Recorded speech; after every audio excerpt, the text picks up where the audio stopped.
قلبت المكتبة الشيعية فوجدت أن الأكثر بترية الخوئي ومحمد باقر الصدر والسيستاني، هؤلاء الثلاثة هم الأكثر بترية عبر تاريخ المرجعية الشيعية. كتبهم شاهدة على ذلك، دروسهم، كل الذي تركوه من آثارهم وتراثهم يدل على هذه الحقيقة.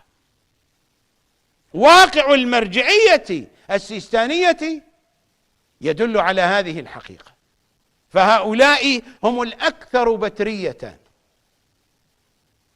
لا يعني أن الباقين ما هم ببتريين، النجف كلها بترية، ولذا حين يظهر إمام زماننا سيخرجون بأجمعهم لقتاله، والروايات تصفهم بأنهم البتريون، هؤلاء هم البتريون، لأن النجف كلها بترية.